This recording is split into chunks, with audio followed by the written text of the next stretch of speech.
Hey there, everybody, and welcome back to Utility Sports. Today, we have another fun video coming at you. This will be a 3-round team mock draft for the Las Vegas Raiders.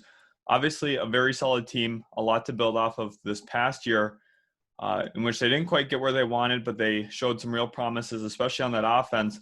So that'll be something when we're going through this draft here. We're definitely going to be looking on the defensive side of the ball a little bit more. So let's jump right into it. And if you guys are new to our channel, make sure to hit that subscribe button if you haven't already. On the first pick here, we see Jamar Chase actually goes second overall here in the simulation. Remember, this is a simulation. I am not making these picks, so do not get mad at me about who is going here. Wow, we have not seen the second QB go yet. Owusu Koromoa goes 7th overall, though. Wow, okay. Zach Wilson and Justin Fields are still on the board. This is very interesting. I'm not sure what is going on, really. Okay, Bateman goes. Okay, well, very interesting here. The top 3 players available are all QBs. Now, if I'm the Raiders in this situation were to play out that maybe Justin Fields or Zach Wilson would be here, I'd probably be leveraging a trade. This will not happen on the real draft, though. So we're just going to assume that these top 2 guys are not available, and even probably Trey Lance won't be available. We're just going to assume that they're not there for this, okay? Joseph Osai was a guy I would really want, but he is not available now because he went 1 pick before us to the Arizona Cardinals. Now, looking at it here, Gregory Rousseau's on the board. That is something I'm definitely interested in. Let's go to that edge position. There's Rousseau, Ojulari, Phillips. Those are the top 3 linebacker. Zaven Collins, he is the only one I'd be interested in here at the first round. Dylan Moses, I think second round would make some sense. Also in that cornerback room, Eric Stokes out of Georgia's there. Sante Samuel Jr. I think at this point, though, I think 17 is a little bit of a reach for some of these guys. And safety, this is where I'm going to maybe be coming back in the second round if Trayvon Merrick is still around. So now at this point, I am actually going to go ahead and just thinking about what this team needs. They need to get after the quarterback much more. They need to improve in the pass defense. And I think an edge will help them in both areas. I think getting after the QB will help protect some of their younger corners a little bit more. I think it's a little too early to leverage drafting a corner at this point in the draft. And I think, especially with who we've seen go. And I also think at pick 17, linebacker would have been their top choice had Jeremiah Owusu-Koramoah still been available. But we saw him go very early in this mock at 7 overall to the Detroit Lions. So actually at this point, I'm going to mock Gregory Rousseau, the edge out of Miami. He did opt out this year. That is why he has fallen a little bit in some of the recent mocks. I think that is a no-brainer selection, though, at pick 17. If he's available and the board kind of plays out the way it has, where there's not a lot of defensive players still available. We see Zach Wilson finally go to Chicago. Justin Fields, does he go to the New York Jets? He does not. They take ETN. Fields goes to the Steelers. Okay, this is very interesting. Again, this is not necessarily what will happen. This is the simulation part. It can be a little funny sometimes. I would not read too much into how that's kind of playing out. But now if I'm the Raiders, the next thing I want to really address is either my linebacking course. We see Dylan Moses go in the first round, or my secondary. Trayvon Merrick goes 1st overall in the second round. Trey Lance fell to the second round. Very interesting. But to me, it's all about defense this year for the Las Vegas Raiders. They need to get better. They need to get quicker. They need to get stronger on that defense. Obviously, Mo Hurst was out for a vast majority of this past season. Having him back would help for sure. But you just can't rely on one guy coming back and fixing all your issues, especially when you had issues on all 3 levels. I think that they'll need to actively look at grabbing a specific, side of the ball quite a bit this year. And honestly, Draft Network here acknowledges that as well. An interior offensive line need here. Yes, that's true, but also linebacker, interior D-line, safety. They acknowledge the need for defensive players. Now, the interesting thing here is Barmore and Tufele are still available. Those are going to be the top defensive players available, in my opinion. Let's go check the linebacker. Yeah, Chaz Surratt's the top one. Right here, at pick 49, I am not grabbing one of these linebackers. We had seen a whole ton of linebackers go here in the second round. Werner, Jabril Cox. We had also seen Dylan Moses, Nick Bolton, and Zaven Collins go in the first round, in addition to Micah Parsons and Jeremiah Owusu-Koramoah. So at this point, I just think it's a little early to grab one of those. Shaun Wade is still here, though, at that cornerback position. I think I can maybe even wait on him a little bit longer. Or Javon Hollins here. Hollins a solid safety. I don't know if he's going to be elite at anything, though. So I think I'm going to pass on drafting him.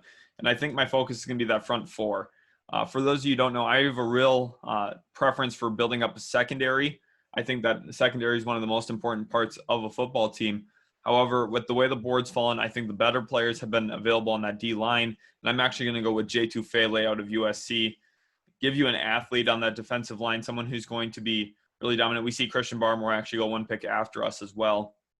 And there's that little run on the players I was kind of looking at right around this area. But I think for the Raiders, if you can grab an edge and a D tackle like Tufele or Barmore in the second round, you are feeling very, very good about how the draft has kind of played out for you at this point. Let's make sure we go back to all here too, because now you have a guy next to Mo Hurst. You have a guy who can rush off the edge, replace Max Crosby, or Cleveland Farrell gives you another pass rush option. Those guys can, sub in and out for each other too. You get fresh legs on that defensive line almost every snap through the first 3 quarters of games. That's really, really valuable. It'll help them get after the QB. More and more, we actually see Jason Oweh go here at pick 68. That's another guy I was watching. Obviously, the need at edge was filled with Gregory Rousseau, though.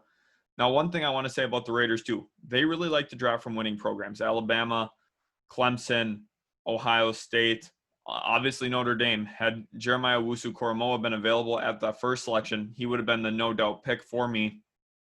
He was not, though. And now here we are again at pick 80, and interior offensive line is a little bit of a need. Jackson Carman is a guy who I think maybe could kick into that interior offensive line. He's obviously the tackle at Clemson. Daniel Falele, he has really big potential as a tackle. He's, I believe, 6'9", 400 pounds, which is insane, and he's a mauler, and he moves pretty well. But tackle's not really a big need at this point compared to some of the other needs on this team. Chaz Surratt's still here. I think this is right around where his range should be. Also, let's go look at the cornerback room. Really is thinned out. How about safety position?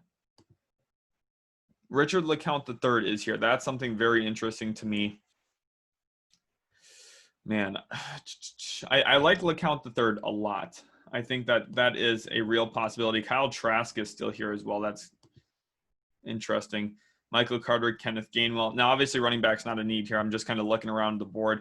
For those of you who don't know, you should watch Michael Carter. I think he's a really good running back. Kenneth Gainwell as well. I think he is a very, very good running back.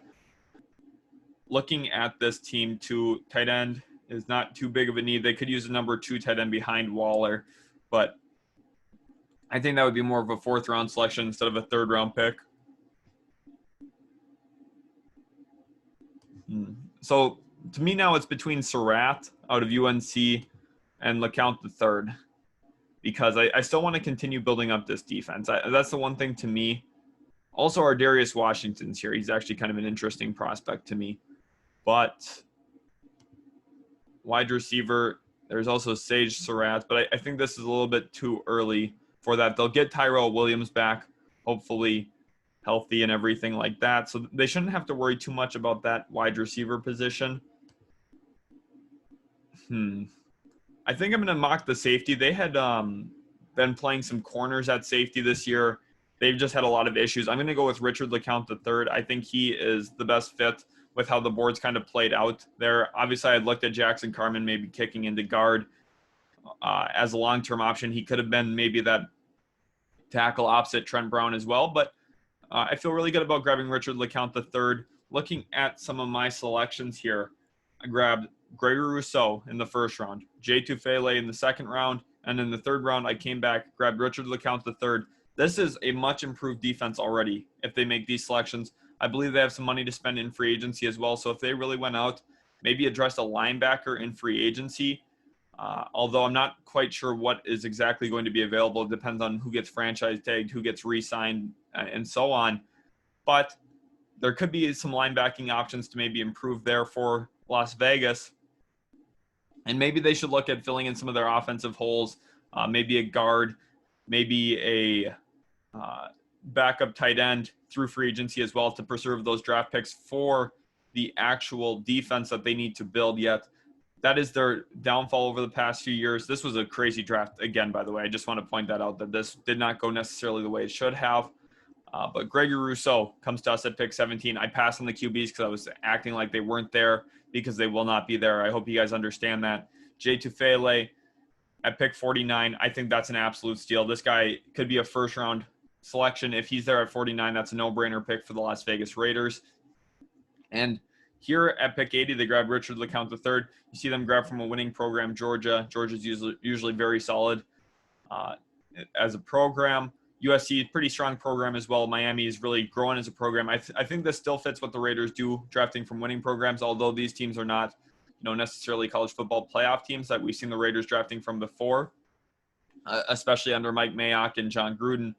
But at this point still, the Raiders get way better defensively, get way more of a pass rush, some interior defensive line help, and then a guy over the top that's going to be their long-term starting safety. That's something they badly needed.